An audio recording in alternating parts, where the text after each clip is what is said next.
How's it going? Good to see everybody. I've never been back in this part of the building, but it's good to have a face-to-face meeting with the media for a change. Really looking forward to this season and spending some time with you.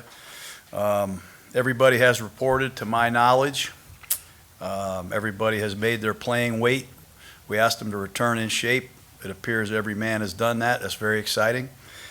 And we're coming off a 3-day rookie quarterback selected veterans camp that I was very, very pleased with. So we're excited to get going. I'll be happy to answer any questions that I can. Go ahead and speak up, guys. Hey, John. Sean Reed from The Athletic. You've had 4 draft classes since you made your return to the franchise. As a coach, how do you balance being patient with guys and allowing them time to develop, but also kind of pushing them to make an immediate impact and help you all being in the win now?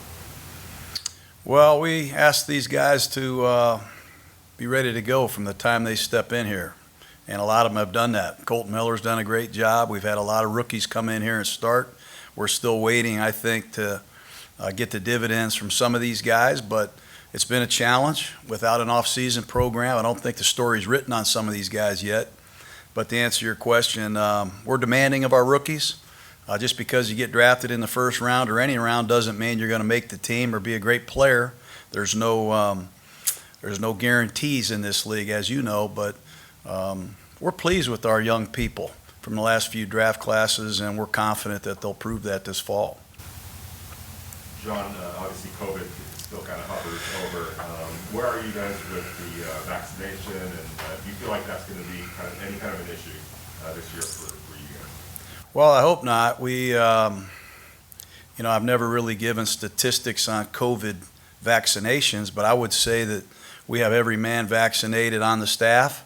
I could also say that I believe we have every man vaccinated on the team with the exception of about 4 or 5 guys. So we're proud of that. We're excited about that. We're also respectful of everybody's personal opinion. So we have to weigh that as well. But when it comes to vaccinations, we think most of our people have been just that, vaccinated. John, Linebacker with the Raiders.com. Yesterday, Darren Waller made some comments about Alex Leatherwood as well as Andre James. Has those 2 players, in your regards, met your expectations or exceeded your expectations so far this offseason? Well, we haven't put a pad on yet, so I'm not gonna say too much. It's been a big topic. Our offensive line, never want to lose good players. Never want to lose good players at any position, but we did. We lost some good players. And the salary cap went down this year for the first time, I believe, ever. There were some financial decisions that we had to make. We feel like we've got some emerging players, Andre James being one of them. Colton Miller, we felt we had to get extended. You see some of these young left tackles, what they've extended their contracts for. It's astonishing. It's big money. And we love Leatherwood. We loved him at Alabama. He's off to a great start. And he's got to back it up, and we're going to try to help him. I have no doubt about him as a football player. And Willie Ramirez with the Associated Press. We could follow up just on your comments about COVID vaccinations. Last year you used the phrase crush the virus a lot. Back and forth, a lot of issues. Are there things you learned from last year in terms of you're seeing a little bit of a surge with cases in terms of implementing your own protocols, reminding guys, hey, this is still something out there, and just your own rules and guidelines for this team to sort of follow and abide by, vaccinated or not? Well, we hired a guy, Tim Harkins, who's one of the very best at understanding the virus, and that's what he does on a daily basis. He provides information. He gives us reminders. He keeps us on the cutting edge of what's going on out there. But yeah, we basically remodeled our facility last year to keep our social distancing. We learned the hard way. I got fined. The Raiders got fined. Wasn't easy, but it was part of the process. We lost a lot of players last year because of COVID. So did other teams.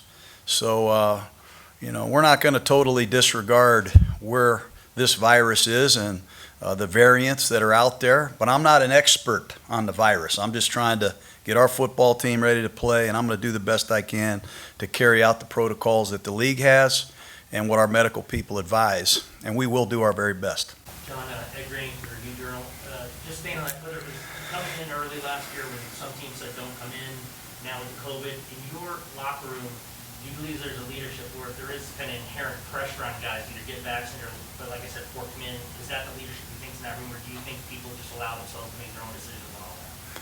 Well, I think every man, every woman, every person has their own opinion on what they want to do. You know, there's some people that are strongly opposed to getting the vaccination. There's people that think it's a slam dunk. I should get it right away as soon as I can. And, you know, I can't speak for everybody. I respect everybody's opinion. And I don't want to create any controversies or any distractions. We're going to do everything we can to get our players what they need to help them be successful. John, you know, we talked, you might be you tend to talk a lot about the players that you want to step up and keep going into the next season. What about a guy like Darren Waller? Where does he go from here? What areas do you think that he can step up his game as well? Well, you know, he just got to keep being Darren Waller. You know, he has done an incredible job playing wide receiver, tight end, in the slot. He's come out of the backfield. He's smart. He's versatile. He's a complete player. He can block, pass, protect. You know, I've never been around a guy that's that unselfish, that talented, and that versatile, and that complete. We got to continue to build around him now. We got to get some of our young receivers to take pressure off of him, and we've put some more things in our playbook. We're going to be a lot more demanding of Waller going forward. We got to continue to try to probe some matchups and get him in places where we can get him the ball. John, you had a full offseason with this group. Do you feel like you have a pretty good handle on free safety, slot cornerback, and that cornerback spot opposite Trayvon Mullen? And where does David Arnett kind of fit into the whole scheme? Well, we drafted Arnett in the first round. He was an opening day starter, so he's a big part of us moving forward. He had the virus. He had an injury to his thumb. He also had concussion injuries, so he was an incomplete performer for us last year. But he's as good a corner as we have talent-wise on this team. We think he and Trayvon Mullen, Casey Hayward, some of the other people that are in the mix now give us depth competition and some interesting matchups. So I'm fired up about the secondary. The safety is completely unsolved. We've got some high draft choices there playing down. We got some high draft choices playing deep, and we have a great secondary coach in Ron Milas. So if I'm a Raider fan, I'm coming out here watching practice. I'm going to keep a close eye on this secondary. It should be a strength of ours. If it isn't, we've made some real mistakes. John, what are your expectations for Nicholas Morrow, and do you think he'll be able to really step up and be a true leader of the team? He's one of my most, I guess, he might be one of my favorite players. This is his time. You know, if you know anything about Morrow, you have to tell me where he went to college and where exactly that is. He comes from a very obscure background. If you watched him play college football, he was returning kickoffs. He was playing all over the place. He comes to the Raiders. He makes it as a rookie. He finds a way to get on the field.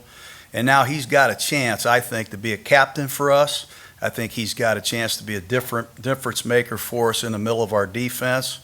But time will tell. We got a long way to go, but I really like him. He's had a great spring, and I think he's on the rise. I think his time is right now. John, Divine Diablo, can you shed any light on that situation? Also, Tanner Muse coming back from his toe injury. Where does he kind of fit into this? Yeah, Muse can run. He can really run. He played safety at Clemson. You know, no off-season program. No, I'm not making excuses. It was tough on him, and then he got hurt. So here's another draft choice that is completely an unsolved mystery, but he's healthy. He's ready to go. Richard Smith has been coaching linebackers for the last 30 years in this league. He likes them. He's going to be a special teams contributor. I know that. Divine Diablo tweaked his knee. He had a knee procedure done. We expect to have him back in the next couple weeks. But here's another young guy that can really run. He has a bright eye, a really alert, I think, understanding of football, and he's got a big upside for us. John, I know it's still early, but how are you seeing the defensive side of the guys on the defensive side of the ball take to do the support of the best? Well, it's been fun to watch. No disrespect to Paul, but we have a completely different group of players too. But Gus is he's a high energy coach.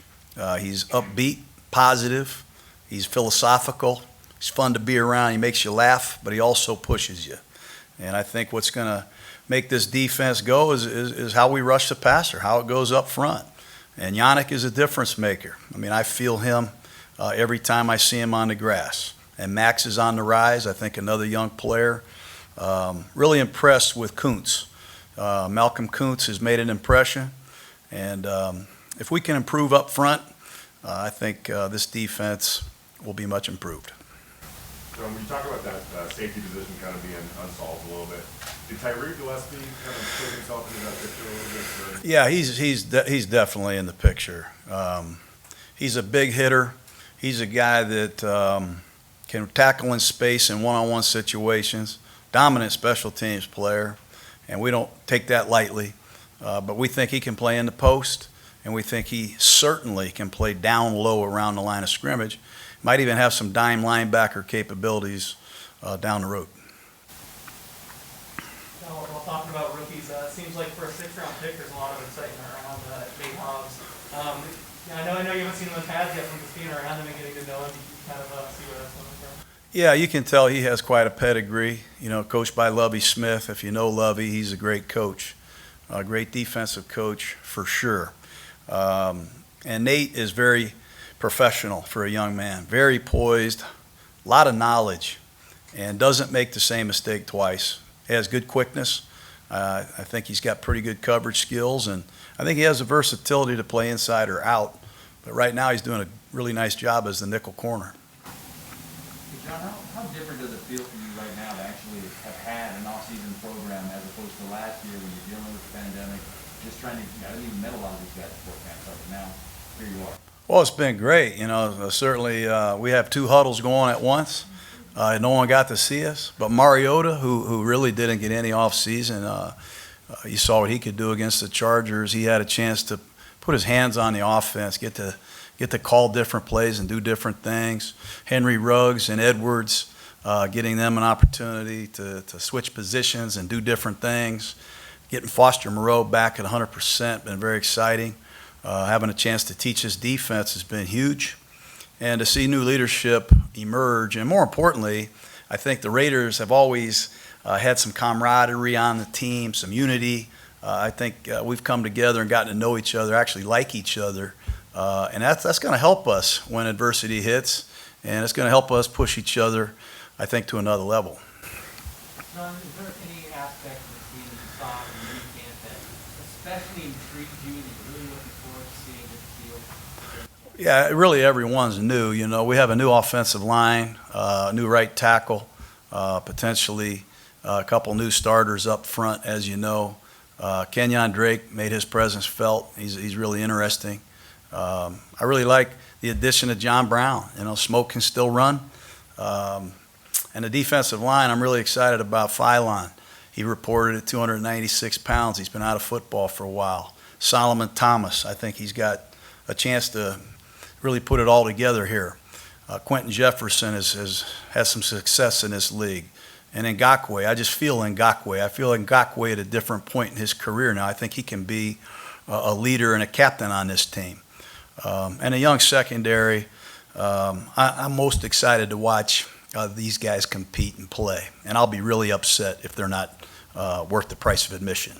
John, for the last couple of off seasons, there's always a question whether there's Derek Carr, this new quarterback that can get this team to the postseason. This past season, the swirling conversation around Aaron Rodgers, how impressed do you just continue his maturity to just sort of stay focused on his team, and Derek coming in with his leadership and sort of establishing the trust with his receivers and his league? Well, you just can't worry about, some of the swirling conversations. I was a part of those swirling conversations for 9 years. We have to earn our money. So don't pay attention to everything that's being written. Derek knows what he's all about and what kind of quarterback he is. So, just try not to listen to the elevator music and worry about the things you can't control. He's a heck of a guy. He's a really mentally tough guy. And he's a really good quarterback that is really starting to play great for us, and I think people are starting to recognize that. John, you mentioned your defensive line. Tim Farrell, before the injury and COVID-19 last year, was grading out among the best in the league, really, top 15 or so. Where does he stand going into year 3 now? I don't know who does all these grades. You know, we got a lot of grades out there. My grades aren't very good, so I don't agree with a lot of the grades. But you know, Farrell, he's a good player. He's a good player. He's unique. I think he's unique because he can play right end. He can play left end. He's a good run defender. I think his best pass rush might be inside. And you saw that against the Jets when we allowed him to do that last year. But certainly he's going to be competing. He and Carl Nassib, who had a really good spring, you know, they're going to have to earn their snaps. And if you know Clee, you know he will compete. And you probably should count on him being a big part of this. If you're talking about grades, what grade are you giving this team last year? You first. Well, we're a C. You know, we're 8 and 8. I think that's, you know, the best of the worst of the best. We have some good moments. We proved we can compete in the AFC West. You know, we're a couple plays away from being really good in the AFC West, and we proved we can compete on the road. And I'm hoping that I can somehow find a way to help our team compete better in our Allegiant Stadium here, because it is a spectacular place. But I'm not into grades. You know, I'm into winning championships, and we've got a long way to go, and we're confident that we're getting better, and we need our fans to help us, that's for sure. Let's do two more. What sort of relief are you looking for from your young wide receivers, especially now that they've had time to build chemistry with Darren Carr, like Ruggs and Bryant? Yeah, you have no idea how much I'm excited about those guys. I mean, I think I hurt my arm hugging Ruggs when he walked in today, you know. Ruggs got hurt in the first game last year against Carolina. I think he caught a bomb, and then we ran a quick out in Charlotte. He got hurt. Managed to play a little bit against New Orleans, but then he missed the Patriot game, missed a couple games, and then he had COVID. Look, he's a difference maker with his speed. You know, he can beat you bad with speed. And I think the more experience he gets with Derek, with Brian, with Hunter Renfrow and Waller and the guys, I think the better and better he's going to get. And I think he learned from Aguilar, and we're going to miss Nelson Aguilar. And that's one of the reasons why John Brown is here, because Brown can make big plays at top speed, and he can teach Henry, you know, how to run certain routes that he hasn't run before. But it's a unique group of receivers. They're great guys, and I don't want anybody to forget Zay Jones. I don't think we have a better conditioned athlete than Zay Jones, and Keelan Doss is another guy that if you saw him when he got here and you saw him when he walked in today, it would really impress you. He's obviously going to compete too. Coach, Q Myers of Raider Nation Radio 920, and I know Darius Stills is on the non-football injury list, but what are your early thoughts on the undrafted free agent out of West Virginia? You know what? He's got a great pedigree. You know, his dad was a good player in the league for a long time, linebacker with the Chiefs. I never liked his dad much, but he's a great kid. I think he's got the 3 technique traits that Rod Marinelli's looking for: the get off. He can slant, he can move, he can pursue, he loves it. He's got a little tweak in his back right now. We hope to get him out here by next week. Anything more, guys? 3 preseason games. What do you think about that? What's your opinion on that compared to 4 in the past? I know you had TIFO last year, but how does it change the league? How does it change the Raiders in your attitude? Well, we're playing 17 regular season games, so I think the trade-off, the way I understand it, was to play just 3 preseason games. I'm a big believer in the preseason games. I think it gives young people a chance to play, young quarterbacks a chance to develop. You know, I remember as a young receiver coach in Green Bay, I had a receiver, and I had the script, and I'd tell this guy what his route was. I'd tell him what the next play was, and he never made a mistake. But as soon as he got out there in the preseason game and Mike Holmgren started calling the plays, and I couldn't tell him, I realized this guy didn't know our offense very well. So the preseason is a great indicator of how guys play when the lights come on. It's the only time we're ever going to practice tackling full speed. So I do think we need a few preseason games. We're also going to scrimmage the Rams. So I don't complain with anything the league decides to do. I just adapt, and I think that's what most coaches would agree on. Great. Thank you, everyone. All right, have a good one. Nice to see everybody.